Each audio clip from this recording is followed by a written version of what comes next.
Nesse episódio com o Rafa, foram tantas dicas e insights bem legais que a gente decidiu dividir o papo em dois. Bom, aproveite a segunda parte. Então, para o pequeno empreendedor, o cara que está começando, ou o cara que não tem capacidade de ter uma agência e que tem que fazer ele mesmo, você recomendaria... Câmera na cara. Câmera na cara, volume de conteúdo, ver o que dá certo, o que não dá certo. Até para criar essa comunidade, né? Não adianta ficar, como você falou, gastando horas e horas e horas em conteúdo, as pessoas não se identificarem com você, não ter nenhum tipo de interação. Agora, uma coisa curiosa, o como conferir, ou qual seria a sua opinião sobre como validar o retorno do investimento disso? A gente fala muito em métricas de rede social, de alcance, de likes, de pessoas que estão interagindo. Agora, o como falar, opa, peraí, mas isso aqui não está me gerando resultado final nenhum na minha empresa. Como é que seria a sua sugestão para isso? Eu não olho para nada disso como o meu KPI final. Isso valida os meus testes de hipótese, né? Porque o alcance de um conteúdo, ele é uma proporção direta do engajamento que o conteúdo gera, né? Engajamento move distribuição nas redes sociais. Então, quanto mais alcance tiver, foi melhor a validação do seu teste de hipótese, que aquilo era uma boa narrativa ou uma boa peça. Então, para isso serve e valida teste de hipótese.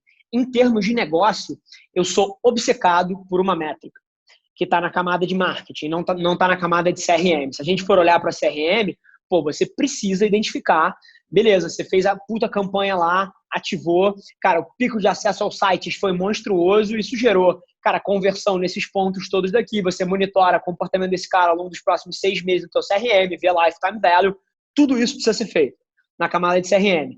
Na camada de marketing, eu sou obcecado por branded search, por pesquisa de marcas.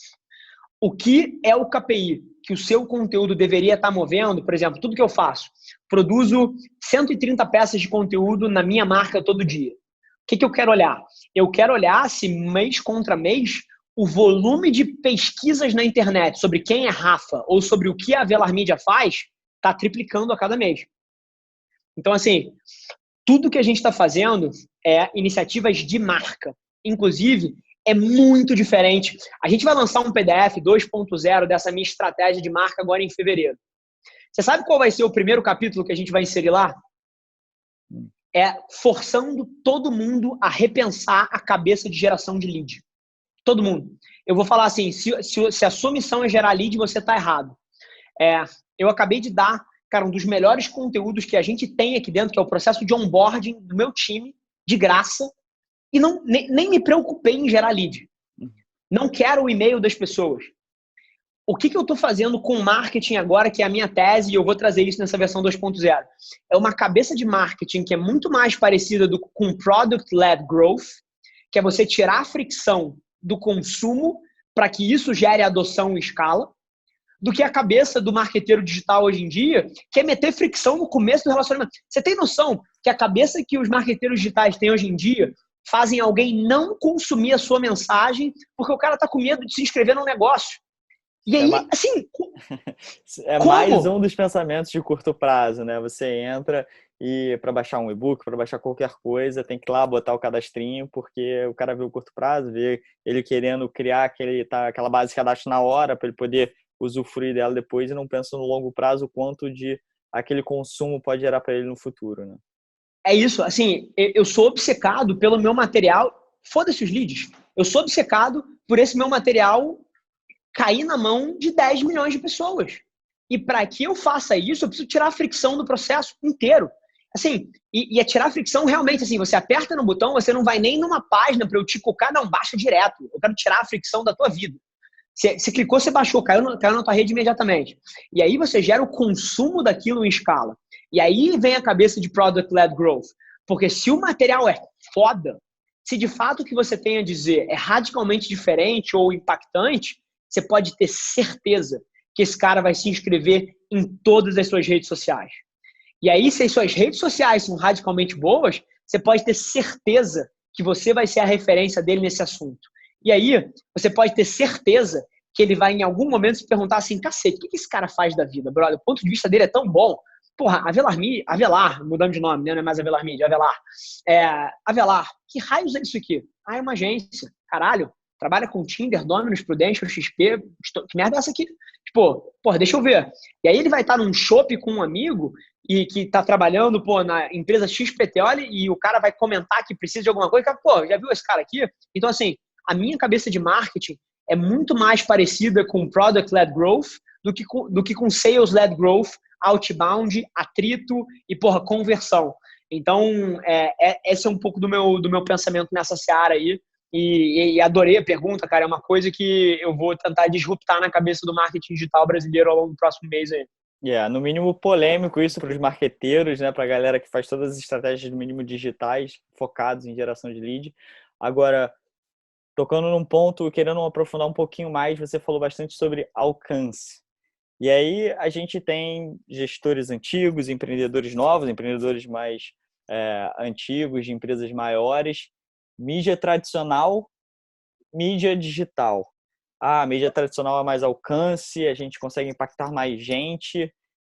A gente vê hoje em dia TV, streaming, a diferença que vem tendo, o ganho, né? Hoje em dia, hoje mesmo estava um estudo que nos Estados Unidos, o top of mind da geração Z, antes de qualquer canal de TV, vem Netflix, depois YouTube, depois vem alguma coisa em relação à TV. O que você falaria aí para o empreendedor em relação, tanto para o cara grande quanto o cara pequeno, que quer ter aquele impacto? A gente vê até em questões políticas mesmo, o quanto tem políticos que conseguem, né, de alguma forma digital, ter muito mais alcance e impacto do que, de fato, outros que usam a mídia tradicional. E anulam a TV. Sim. E anulam a TV. O que você falaria para o cara que está pensando em fazer campanhas de marketing e está ali, cara, onde é que eu vou alocar meus investimentos? Ele tem lá uma porção de mídias para escutar, para botar, ele pode botar em rádio, TV, digital, out of home, né, outdoors e tudo mais. Ele tenta fazer uma carteira ali, tipo uma carteira de investimentos, onde ele aloca um pouquinho em cada um e tal. O que você falaria para essas pessoas?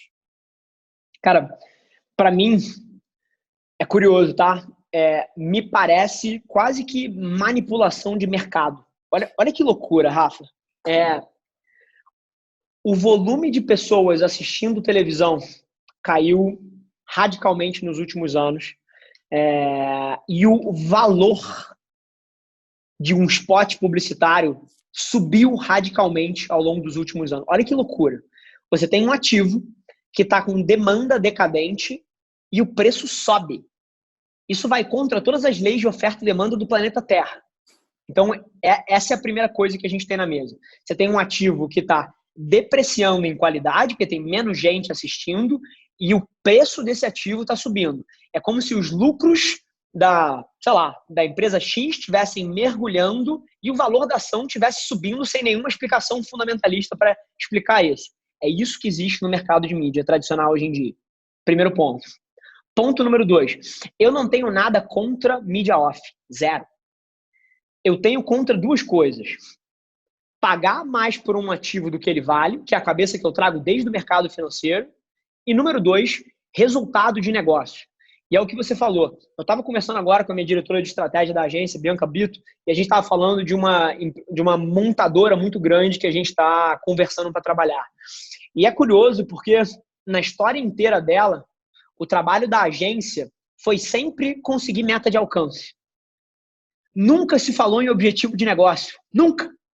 Assim, cara, toma aqui, a gente tem 80 milhões esse ano para investir e eu quero impactar X milhões de brasileiros com a frequência XPTO. A agência vai lá, aloca em mídia, pega o reporte da mídia de quantas pessoas estavam assistindo aquele momento ali, cruza, beleza, alcancei meus planos aqui. Alcance. Modelo de negócio inteiro baseado numa métrica que não move ponteiro de negócio. Agora, o que eu tenho contra? Eu tenho contra, número 1, pagar mais por uma coisa do que ela vale. E número 2, fazer coisas que não mexem em ponteiro de negócio. Eu acho que isso é muito da cultura que a gente traz aqui. Tudo que a gente faz está atrelado a um ponteiro de negócio. E isso, como cabeça de publicidade, por mais bizarro que pareça, é muito diferente. As agências não operam como um parceiro de negócio, é um parceiro de comunicação. E a gente está descendo uma camada nisso. Agora, mais interessante do que isso é que eu não tenho nada fundamental contra a TV. Se a TV custasse 80% do que ela custa, eu provavelmente estaria fazendo. Ponto. Se anunciar na rádio mais hypada de São Paulo custasse metade do que custa, muito provavelmente eu estava fazendo. Então, o meu ranço é por pagar uma relação preço-valor perversa. Mas se em algum momento isso mudar, assim, eu vou para a TV, eu vou para o rádio, eu vou para esses outros lugares. Agora, a métrica de alcance ela tem um ângulo muito importante na estratégia digital também, que é a criação de first party data, que é a criação de dado. Por quê?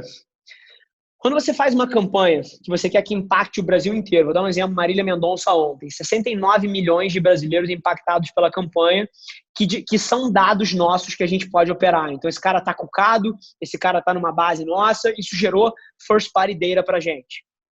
Fazer performance para uma base dessa tem um ROI 1000 vezes maior do que para uma base 100% fria. Então, por exemplo, a base alcançada, se eu usar ela como dado para operar as minhas campanhas de mídia, eu vou ter retornos muito melhores. Mas eu diria que você tem que descer até em mais camadas. O alcance é bacana, pode estar dentro de uma hierarquia de público da campanha? Pode. Mas eu desceria mais um pouco. Eu iria para métricas que estão atreladas à atenção. Você está na minha news diária, a gente soltou um estudo sobre isso semana passada, sei lá, que você deve ter recebido, sobre como a gente vê métricas de atenção como as mais importantes das campanhas.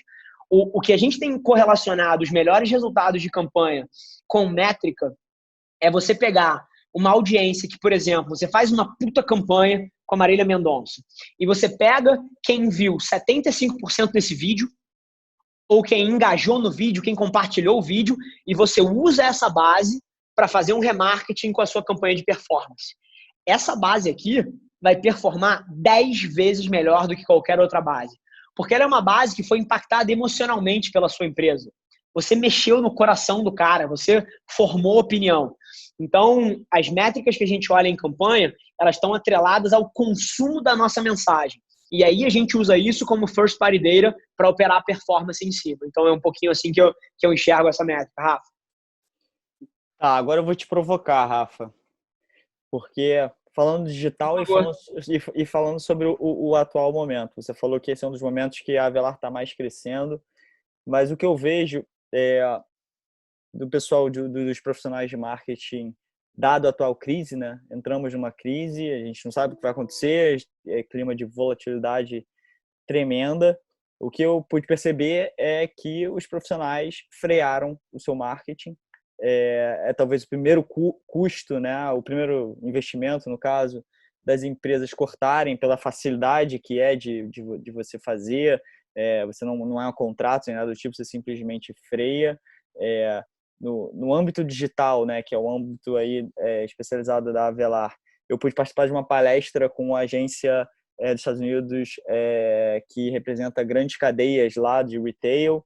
E o que eles falaram basicamente que o CPM, né, que é o custo, explicando um pouquinho para a galera, o custo por quanto você paga por 1000 visualizações de impressões, né, de um anúncio no digital, caiu 44%. O CTR, que é a medida que que os profissionais olham de marketing de clique num anúncio, continua estável. E as conversões dentro dos sites das empresas caiu cerca de 60%. Então, a gente vê meio que um comportamento de browsing, né? Aumentou o consumo em mídia, 30%, em vários países do mundo aumenta o consumo de TV, de todos os canais, Netflix, todos os subscription media vem crescendo, mas, ao mesmo tempo, as pessoas estão sem grana, as empresas estão encolhendo esses seus investimentos. O que você diria para esses profissionais de marketing, para as empresas, sobre o investimento deles em marketing, no digital, que isso está acontecendo? Como é que o profissional de marketing se prepara para isso? Genial, e a sua análise está spot on, viu, cara? Assim, eu concordo com cada vírgula que você soltou. O comportamento que a gente está observando no Brasil é até um pouco mais intenso. Nas nossas métricas proprietárias, os CPMs caíram mais de 50%. Então, você está conseguindo fazer as mesmas coisas com a metade do dinheiro. É um momento ímpar. E, ao mesmo tempo, é o que você falou. Você tem a taxa de clique permanece, então você tem o processo inteiro otimizado, mas na ponta da compra, a conta para de fechar porque a pessoa não está gastando dinheiro. E a gente tem acesso a números de diversas categorias por trabalhar com clientes de vários lugares. Tem setores que estão piores do que isso, tá? 60 é a média. Você tem setores que o consumo caiu 90. Você tem setores setores mais defensíveis no momento, como varejo de comida e farmácia, estão mais estáveis, caíram 15, caíram 10, mas você tem outros caindo 80, 70. Então, de fato, a conta para de fechar. E aí, a mensagem que eu diria para as grandes companhias, cara, é que eu não acredito que seja um momento de você se comunicar. Eu não acho que é um momento de você fazer um puta barulho e falar do seu produto. Assim, isso vai... O mundo em crise, as pessoas morrendo, cara, isso é até meio selfish, de alguma forma. Eu acho que é o momento das marcas se provocarem de como é que elas podem conectar o propósito que a empresa delas tem com o momento do mundo e como é que elas encontram esse meio termo. E aí é interessante porque, assim, independente do setor que você atua, tem uma forma genuína de você se posicionar sobre o momento. Cara, você tem a Stone alocando o orçamento inteiro de comunicação dela para ajudar o pequeno negócio a passar por esse momento. Você tem a Ambev revertendo operações de cerveja para produzir álcool gel, subindo hospitais e emprestando a área de GPs, de gestores de projeto de metodologia ágil, para ajudar nas obras de hospital. Então, assim, cara, dentro da sua companhia, você consegue encontrar paralelos que conectem o seu propósito como marca com o momento do mundo, e eu acho que é uma hora muito mais disso do que você querer vender shampoo. Então, essa é um primeiro paralelo. Agora, falando, beleza, mundo ideal, etc., falando de resultado de negócio. A gente começa a ver nessas horas quem tem foco em curto prazo e quem tem foco em longo prazo. Por quê? Num momento de crise, igual a Apple talvez compre a Disney aí, porque está montada em mais de 100 bi de caixa, e vai usar desse momento onde o ativo da Disney caiu 30%, 40% para fazer uma aquisição histórica, porque ela estava preparada, para as grandes empresas que eventualmente têm um modelo de gestão que permite elas ter uma reserva de caixa para poder usar em momentos estratégicos, cara, você vai construir marca like crazy nesse momento. Você vai pagar a metade para gerar essas bases, para gerar essa construção de marca, que daqui a 3, 4 meses, quando o mercado voltar, você opera essa marca para tirar ROI. Então, assim, igual o Warren Buffett e a Berkshire tem 120 bi de caixa e vão comprar Deus e o mundo agora no momento de crise, igual a Apple talvez compre a Disney no momento de crise, quem tem uma estrutura de gestão focada em longo prazo, sem dúvida nenhuma consegue coletar resultados fantásticos nesse momento agora, mas eu acredito que a forma certa de fazer isso, você pode botar 30 milhões em mídia na sua campanha, não tenho problema com isso, mas se preocupar muito para a sua mensagem não destoar do contexto que a gente está vivendo, porque você vai ser julgado por isso se você for egoísta. Acho que a Apple, na real, ela é a empresa que tem maior caixa no mundo, né? E uma das do que todo mundo fala é que a Apple estava prestes a comprar a Netflix, tem muita coisa por trás disso. Cara, e aí eu queria... Você é um cara que está mergulhado nesse mundo, mergulhado no mundo de pesquisas, estudos, mergulhado com uma porção de dados por estar com uma série de empresas grandes hoje em dia. Cara, o hábito mudou. As empresas não podem mais olhar como se fosse um mês atrás. O hábito mudou, muita coisa vai continuar. Eu, pelo menos, particularmente, acho que muita coisa vai voltar ao normal, grande parte, mas tem coisas que vão mudar. Quais são as tendências que você vê nesses hábitos de consumo de mídia? O que está vindo de novo? O que as pessoas, os profissionais aqui, os empreendedores, os gestores de marketing, o que o pessoal precisa ficar ligado agora? Boa. Excelente pergunta. Rafa, eu acho que a gente vai avançar. Eu concordo com você. Eu acho que existe muito hype em isso ser um shift tectônico que vai mudar tudo de um dia para outro, etc.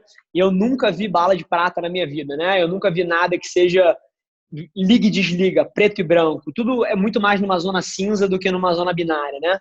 Então eu concordo com você nesse ponto. Agora, eu acho que a gente vai avançar 5 anos em 5 semanas. Isso eu acredito em certas áreas. Não é que seja um shift sim, não, mas é uma aceleração muito rápida de algumas coisas. Exemplo, cultura de games, é uma coisa que já estava acelerando pra caramba. Você, fez parte do projeto da nuvem, conhece de perto esse ecossistema, sabe o quanto cresce. A gente viu ano passado a aquisição da Amazon, da Twitch pela Amazon por mais de 1 bi. Você vê jogos como Valorant agora que estão estreando, batendo 2 milhões de pessoas streamando ao mesmo tempo, e recordes atrás de recordes, e o Ninja, o principal jogador de Fortnite global, indo jogar Fortnite no Réveillon em Nova York, assim, e essa tendência de games, que é uma coisa que era uma cultura um pouco underground, ela vai se tornar mainstream. Você tem pessoas que nunca jogaram videogame na vida, jogando videogame pela primeira vez, e isso forma novos hábitos de consumo, abre espaços para collabs com marcas, tem uma série de coisas. A gente tem conversas aqui dentro com empresas que estão pensando em lançar seus próprios games como parte do seu topo de funil de awareness, né? E games quase que unbranded, operando quase que numa estratégia de CRM, para começar ali a régua com o cara, operando a cultura de game e tentando tradar em cima dessa moeda. Você tem outras coisas como produção de conteúdo. Eu acho que várias pessoas, nesse momento de quarentena, fizeram a coragem de dar o passo, de criar a sua primeira peça, de fazer a sua primeira live, de tirar o primeiro podcast do chão. Então, se tem uma coisa que eu tenho certeza que vai acontecer nos próximos meses, é uma explosão de conteúdo na internet. É todo mundo entendendo que não tem problema em você tirar uma selfie, em você botar a sua cara a tapa, e que isso, na verdade, é extremamente necessário e positivo. Então, a aceleração da dinâmica de oferta e demanda de conteúdo vai ser muito forte, vai ficar mais difícil você indexar, porque em vez de 700 executivos produzindo conteúdo por dia no LinkedIn, você vai ter 7 mil, você vai ter 70 mil. E isso vai dificultar algumas dinâmicas. E isso move a necessidade de você cada vez mais encontrar as próximas fronteiras. Por exemplo, eu não acho que o Instagram pós-Covid é uma plataforma onde você possa crescer. Enfim, não acho. O Instagram, ele tá tão saturado de gente colocando ponto de vista ali que ele virou quase que um cartão de visita. Ele é o lugar onde quem já te conhece vai ali para te ver de vez em quando. Mas, assim, discoverability ali dentro, e é claro que você pode fazer uma live, você pode fazer cross de audiência, e isso sempre vai existir, mas isso está muito mais na seara de collabs e marketing de influência, que não é específico do Instagram, mas você não tem mais discoverability no Instagram. Então, se você quer crescer, você vai precisar ir para plataformas de fronteira, como áudio, como TikTok, como LinkedIn, porque as dinâmicas estão saturando. Então, tem algumas coisas nesse sentido. Outra coisa que eu acho que vai ser um legado do Covid, crise de 2008 e 2009 foi quando os Estados Unidos fez o shift de mídia off para on. E eu acho que o Covid vai mudar o Brasil. A gente atualmente tem 20% da mídia só investida digital e 80% em outros canais. E eu acho que uma crise como o Covid, ele dá capital político para as pessoas sugerirem mudanças. Ele provoca as pessoas a pensarem fora da caixa e a terem que tentar coisas novas. Então, eu acho que vai ter um shift no próximo biênio aí, muito forte de mídia off para mídia on. Isso é uma outra coisa também.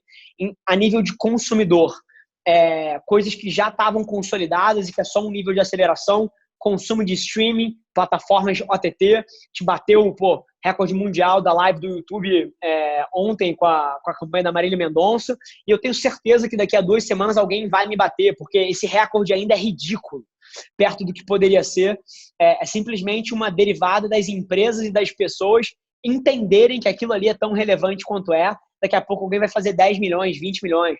Então, o shift para os canais onde o consumidor... É curioso, tá? Olha esse insight que eu estou trazendo. Eu tive uma discussão hoje com o CMO de uma das maiores empresas de telecom brasileiras, hoje de manhã. Porque a gente quase derrubou a internet com a live da Marília Mendonça ontem. A gente teve, e até não tenho orgulho disso, mas é real, a gente teve cidades do interior do Brasil onde as pessoas não conseguiram ligar para a polícia, porque a rede estava dando bug, onde o hospital ficou sem a intranet interna, coisas sérias em termos de infraestrutura, porque a gente derrubou a internet com volume de gente trafegando dados para poder acessar o YouTube.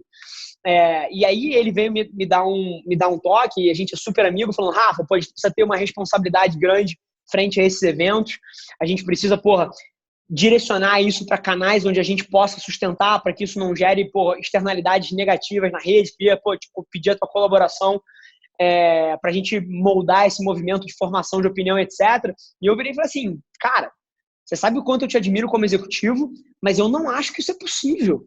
O consumidor vai consumir onde ele quiser. A gente não tem como parar o fluxo de inovação, a tecnologia ou aonde as pessoas estão querendo ir. São eles que ditam. E é interessante, isso é uma coisa que eu acho que só vai acelerar streaming, OTT.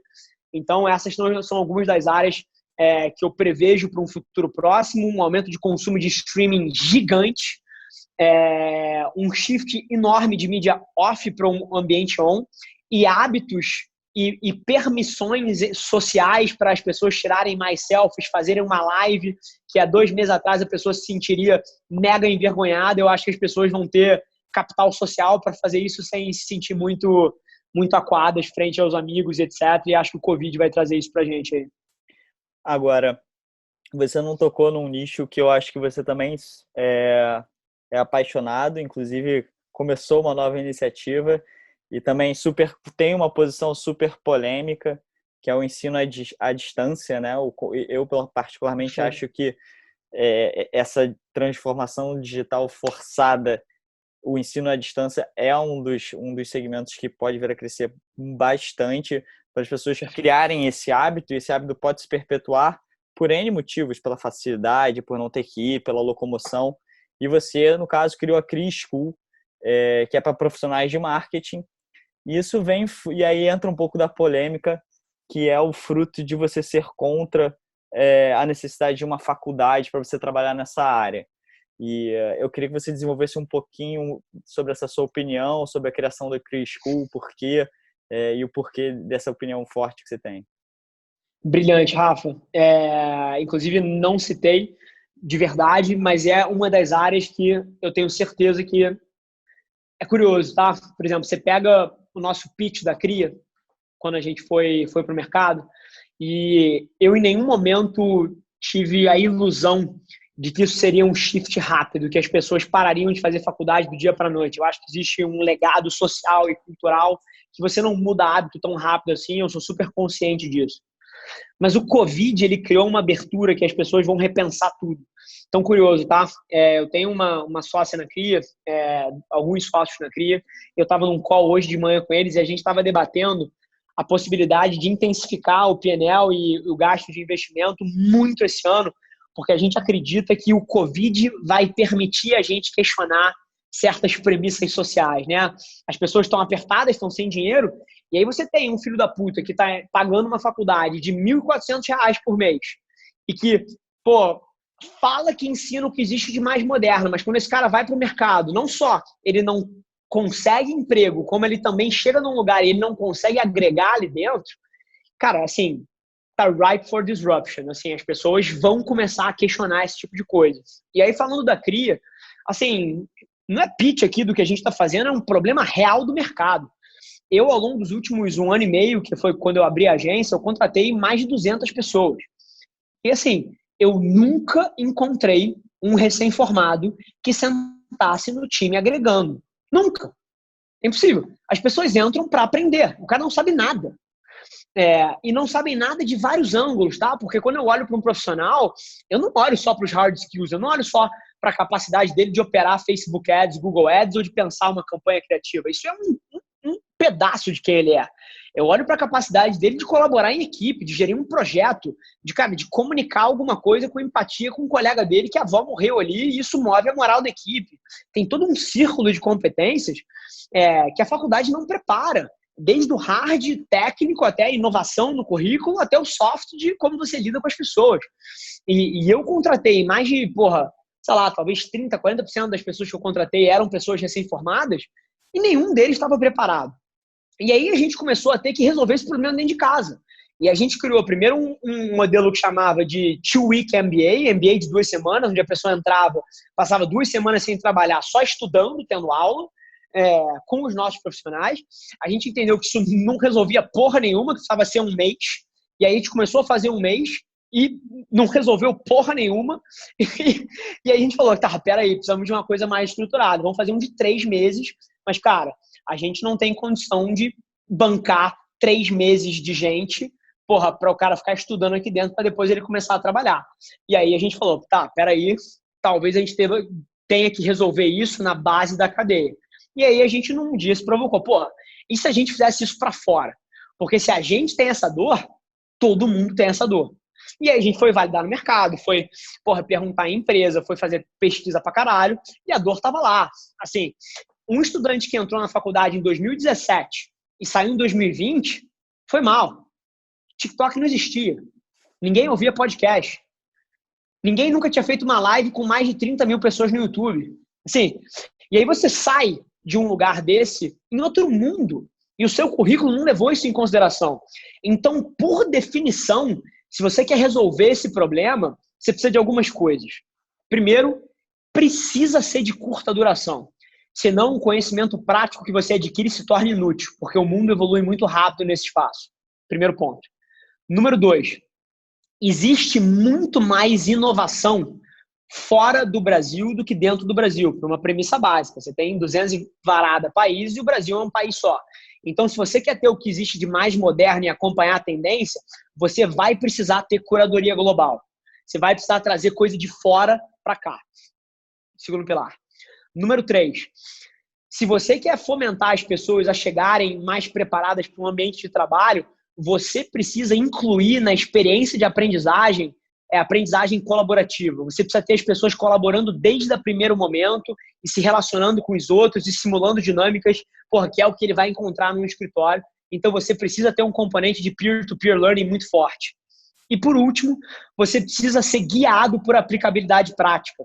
Porque o conhecimento teórico, o cara está um Google away do negócio. Então, não é sobre ele ter a teoria. A teoria pega ali, ele dá um Google e vê. Sim, é sobre você saber aplicar aquilo. Então, na hora que a gente foi pensar a CRI, a gente levou em consideração esses 4 pilares: curadoria global, curta duração, aplicabilidade prática e aprendizagem colaborativa. E o que a gente quer fazer, e a gente acha que o Covid posiciona a gente, é disruptar esse mercado.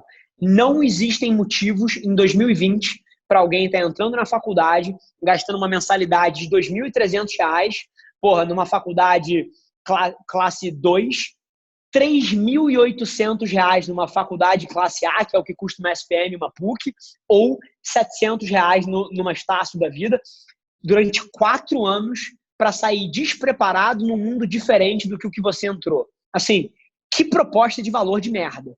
E aí, o nosso pitch é inteiro isso. É fazer o que a faculdade faz em 4 anos, em 6 meses, e a gente acredita que o momento corona dá a abertura para a gente começar a questionar esse paradigma. É uma opinião muito polêmica, que outras pessoas também têm. Eu, particularmente, tenho ela em relação ao marketing, sim, em alguns pontos. Eu mesmo já fiz cursos de marketing de super durar 3 meses, eu saía de 3 meses e eu ia olhar, cara, já não era, a software já tinha mudado, já tinha evoluído, já tinha outras formas de fazer, já tinha outros modelos de métricas online. Então, assim, é um modelo super dinâmico, todo dia, e eu falo isso para toda pessoa que eu trabalho, todo dia tem que estudar. O profissional hoje em dia de marketing, todo dia ele tem que separar um tempo dele. Acho que todos os profissionais, como maneira geral, mas o profissional de marketing, ele tem que estar totalmente ali conectado com o mundo, o que está acontecendo no mundo dele, porque todo dia vai ter uma evolução diferente, vai estar nascendo uma funcionalidade diferente, um software diferente, uma maneira mais fácil de fazer o que você faz. E dado todo esse ponto de conhecimento, Rafa, que tipo de benchmark você teve nessa sua trajetória para criar a Velar? Top livros para as pessoas poderem se aprimorar, tanto de marketing como de gestão, empreendedorismo, os livros que marcaram sua vida, as pessoas que marcaram, os benchmarks que marcaram sua vida. Show. Rafa, excelente pergunta, e eu tenho isso no meu centro, tá? É uma coisa que eu não falo muito e eu tenho muita preocupação com esse argumento, porque eu tenho um medo tremendo das pessoas entenderem que se eles sentarem a bunda na cadeira e lerem, as coisas vão acontecer. Eu tenho muito medo dessa narrativa, que é uma narrativa que muita gente tem, tipo, esse livro mudou a minha vida. Assim, vamos colocar uma aspas aí, que provavelmente mudou a sua vida foi o fato de que você pegou o que estava ali e trabalhou 16 horas por dia para construir essa merda. O livro em si, ele não transforma nada, mas o conhecimento é fundamental. E aí, curioso, eu queria conectar um pouquinho com a minha história. Quando eu saí do mercado financeiro para a economia real, para tirar a empresa da minha família do chão, não sabia nada de porra nenhuma. Nada de porra nenhuma. Então, eu precisei ir buscar conhecimento. E nos meus primeiros 2 anos de carreira, eu li quase 500 livros, brother. Tem noção do que é isso? É quase um livro a cada 2 dias. Eu acordava 2h30 da manhã para ler de 2h30 às 4. Às 4 eu tomava café da manhã, 15, 20 minutos ali de break, lia mais 1h30, acabava 5h45 e depois ia treinar e ia para o trabalho. Eu fazia 2 sessões de 1h30 de leitura. De tanto eu olhava e eu falava, cara, não sei nada. Então preciso aprender. Porque economista não nasceu para gerenciar gente, para fazer marketing, para gerenciar a equipe de venda. Não sabia nada e caiu essa merda no meu colo. Sistema Lean de produção, Black Belt, Six Sigma, assim, não sabia nada disso e eu tinha que implementar essa merda se eu quiser sobreviver. Então eu fui estudar, eu fui pegar conhecimento teórico, mas eu nunca me confundi. O que mudava para mim é que eu chegava no trabalho e eu fazia aquela merda inteira e eu buscava o aprendizado da trincheira. Agora, curioso, passado esses 2 anos, cara, eu não leio mais livro. Leio muito pouco. Olha que coisa interessante. Eu, ao longo de 2 anos, não, 3 anos, os últimos 2, eu leio por prazer. Então, o que eu leio? Eu leio história, eu leio sociologia, eu leio filosofia grega antiga, porque eu sou apaixonado por estoicismo. Então, assim... Tem aqui um dos que eu acho que eu mais gosto, que é o Obstáculo ao Caminho. Não sei se você já leu, do Ryan Holiday. De fato, o estoicismo é incrível, a corrente filosófica aí. Tem as meditações de Marcos Aurélio, Sêneca, uma corrente que é impressionantemente milenar, você consegue aplicar ela hoje em dia. É impressionante. Cara, você tocou no cerne, assim, é isso que eu leio. Eu leio sobre vivência de vida, sobre sociologia, eu olho histórias, de onde a gente veio, para onde a gente vai, tento traçar correlações, procuro experiências empíricas de outros eventos que foram similares, de outros grandes shifts de mídia, quando a TV foi inventada, o que aconteceu com os stakeholders, com os veículos, esse tipo de coisa que eu gosto de ler hoje em dia. Eu não leio sobre a ferramenta de venda, eu não acho, apesar de ter marqueteiros que eu super admiro aí fora, eu não acredito que o livro desse cara me dá o aprendizado que eu preciso. Olha que coisa interessante. Hoje em dia, eu estou na fronteira, isso é um privilégio de alguma forma. Então, eu aprendo muito mais com os dados da minha área de Data Science e Insights integrados, que o que está movendo o consumidor, o que deu certo nessa campanha, do que, se eu fosse ler um livro de alguém sobre influenciadores. Esquece! A minha aprendizagem e validação tá aqui dentro. Tá, no que moveu o ponteiro da Stone ou do Tinder, quantos registrations teve no app, qual foi o momento, qual foi o criativo que mais funcionou. Eu não vou ler um livro sobre direção de arte. Eu vou ver a nossa peça que veiculou e entender qual é o aprendizado que a gente tira dali, né? Então, hoje em dia, eu estou um pouco nesse momento e eu me coloquei numa posição, por exemplo, de aprender com pessoas que eu admiro. Então, assim, em vez de eu ler o livro sobre o especialista XPTO, cara, eu converso contigo. Eu converso com o Guilherme Benchimol, eu converso com a Fernanda Belfort, eu converso com o Rodrigo Fonte, com o Edwin, com o Ricardinho. Assim, hoje em dia eu estou numa cadeira que por um privilégio, eu posso ser amigo dos meus mentores. E tá na trincheira do lado desses caras. E eu não acredito que um livro de marketing consiga me ensinar mais do que isso. Então eu shiftei um pouco o meu modelo de consumo. Agora, você sabe disso. Eu continuo pegando um pulso do que está mudando, base real.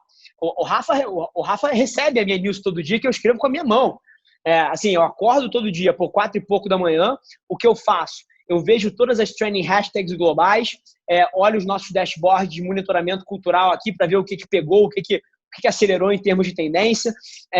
Eu leio todos os principais portais de notícia do nosso segmento para ver mudança de plataforma e para manter o meu pulso de para onde o mundo está indo. Cara, eu escrevo, inclusive, uma news e eu passo para os meus amigos todo dia, 7h30 da manhã, eu mando para alguns executivos, alguns pares. Então, a minha aprendizagem hoje em dia, ela está muito na fronteira, eu me preocupo muito com a execução. Isso não só em marketing, tá? RH, por exemplo. A gente tem a diretoria de RH aqui, que tem a galera, e vieram me trazer um projeto, vamos começar a acertar certas coisas ou cumprir certos requisitos para a gente entrar no Great Place to Work, etc. Eu falei, peraí, sacanagem? foda-se o Great Place to Work. Assim, por que a gente vai olhar para um KPI externo de alguém que não tem contexto nos nossos desafios? Eu quero você obcecado pelo nosso eNPS aqui, que é Employer NPS, que a gente tem aqui dentro e que tem 17 data points, e eu quero de um plano de ação que vai cumprir e vai operar os dados que a gente tem aqui dos desafios reais. Não quero que a gente procure benchmarks de fora, eu quero que a gente ouça as dores da nossa ponta. Eu acho que é aí que está a inovação. Então, a minha cabeça, ao longo dos últimos anos, ela shiftou muito para ouvir duas coisas. A minha intuição e os meus dados da ponta, ao invés de tentar pegar peças de quebra-cabeça de fora e aplicar dentro da minha estrutura. Então, essa é um pouco da reviravolta na minha vida. Interessante. É na vivência. Learn by doing, né? Assim, na veia. E o nosso tempo daqui a pouco vai acabar. Você vai ter que entrar numa live aí. O tempo do Rafa é super disputado. Eu queria saber como é que é o Rafa investidor. Se você investe, se você não investe. Se você conhecia o modelo no qual a Exceed está inserida, o Equity Crowdfunding, e o que você acha dele? Boa. Rafa, atualmente eu só invisto em negócios que eu estou diretamente atrelado. Então, por exemplo, onde eu posso aportar a minha máquina, seja de propriedade intelectual com a minha marca, ou até o capital da empresa. Então, eu sou uma pessoa muito hands-on, eu não consigo me enxergar tão off ainda, eu estou muito dentro do meu negócio, mas eu já estou olhando algumas oportunidades. Ao longo dos últimos 6 meses, eu cogitei fortemente investir em 3 negócios, 2 deles dentro do cenário de esportes e um no cenário de inteligência artificial e reconhecimento facial, que eram plays totalmente diferentes. Eu só não investi por conta do valuation. Eu sou um cara muito, vou dizer, de trincheira. Então, eu procuro pessoas e eu aposto muito mais no empreendedor do que no negócio em si. Eu sei, por exemplo, a gente falou muito do pivô da minha própria empresa. Você imagina se eu tivesse aberto a Avelar e continuado feito a mesma coisa, nunca tivesse pivotado, nunca tivesse mudado. Então, eu sei o quanto o papel do empreendedor é fundamental para o negócio. Então, eu encontrei companhias que tinham empreendedores fantásticos, mas eu fiquei desconfortável com o valuation. O mercado estava hiper hypado, excesso de liquidez, eu nem culpo eles. Eu me aproveitei desse mesmo excesso de liquidez para captar em valuations excelentes. Mas, assim, ao mesmo tempo, eu encontrei distorções. Eu olhava e falava assim, puta, para um investidor, pessoa física como eu, que não tem o efeito de distribuição do risco através de 50, 100 cheques, eu preciso de uma relação risco-retorno melhor. E eu entendo que esses negócios tinham acesso a VC e os múltiplos que o VC pode pagar por conta da diluição de risco são maiores, sim. Então, para mim, não fez sentido entrar. Mas eu cheguei quase a investir em 3 negócios aí nos últimos 6 meses e os 2 eram aí trazendo para a galera, 2 de esportes e um de inteligência artificial para reconhecimento facial e segurança pública. Um play bem diferente aí. E o que você acha desse modelo que a Exceed trouxe lá de fora, do modelo de equity crowdfunding, investimento em startups de uma maneira online? Perfeito. Acabei não respondendo a pergunta inteira, Rafa, desculpa. Eu acho foda que os desafios que eu enxergo para o investidor que quer começar a fazer isso são que o investidor quer começar a investir, né? Basicamente, é ele encontrar deals muito bons.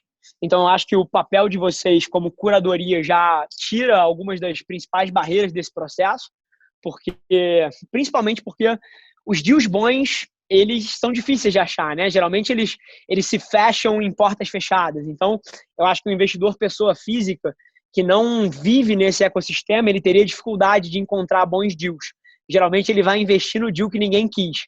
E no caso de vocês solucionam essa equação, porque você é o cara responsável por fazer a curadoria e trazer para a plataforma. Então, justamente no que ele não é bom, você se torna um especialista. Então, claramente, você soluciona uma fricção boa aí.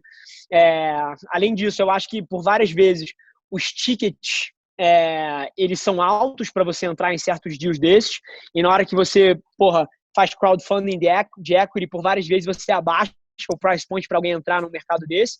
Isso é uma outra solução fantástica.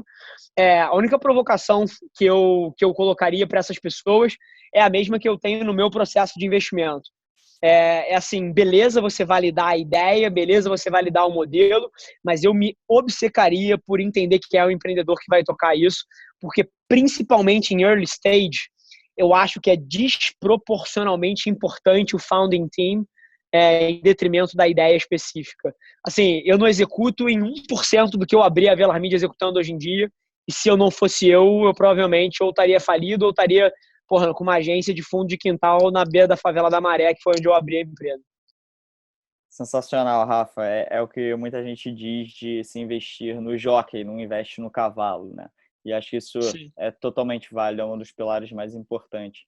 Última pergunta para a gente finalizar, cara, uma situação que eu ponho todo mundo, que imagino o Rafa na frente, em rede nacional, todos os investidores, todos os empreendedores olhando para o Rafa nesse momento. O Rafa tem um comercial, tem 30 segundos para passar uma mensagem.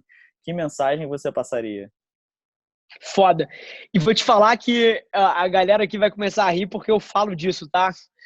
Eu falo da gente criar um marco na sociedade brasileira comprando um spot de 30 em horário nobre só para entrar lá e eu fazer um call to action para as pessoas me seguirem no Instagram. A gente brinca disso aqui na agência e eu vou fazer essa merda. Provavelmente ano que vem você vai ver isso. Só como caso polêmico. Mas assim, o que eu falaria é muito atrelado às coisas que eu acredito, sinceramente. Empreendedorismo, cara, VC, jogo de investimento, é uma coisa que eu tenho uma preocupação grande, Rafa, das pessoas estarem entrando pelos motivos errados. Eu hiper admiro o ato de colocar o empreendedorismo no holofote. Eu acho que é muito benéfico para o Brasil, que sempre teve uma cultura de proletariado versus burguês, que eu acho que é uma cultura terrível para a gente ter no país. E eu acho que hypar o empreendedorismo começa a corrigir essa narrativa e isso me anima muito. Mas, ao mesmo tempo, me preocupa a quantidade de pessoas que vão entrar nessa pelos motivos errados. Vão entrar nessa pelo dinheiro, vão entrar nessa porque querem andar de Porsche, porque querem pilotar helicóptero, porque querem ter uma casa na Quinta da Baronesa ou em Angra. E se você entra por esses motivos, eu te garanto que você não vai conseguir. Porque empreender é um ato semi-irracional. Assim, não faz sentido você empreender. Se você for pesar risco, não faz sentido isso aqui. Tem que ter um caráter de paixão, tem que ter um caráter de alguma coisa a mais para você conseguir levantar da mesa no dia que você perdeu o seu maior cliente ou que você teve um contrato cancelado, ou então o seu sócio, cara, teve uma doença séria e tirou uma capacidade grande de execução e um pilar emocional seu no teu negócio. Assim, se você não tiver nisso aqui porque você ama o que você faz, você não vai conseguir. Então, a provocação que eu deixo para todo mundo que está trafegando essa interseção entre empreendedorismo e investimento é se provoque pelos motivos que você está entrando, porque isso vai se provar definitivo no teu processo de chegar em algum lugar ou não. Sensacional, Rafa.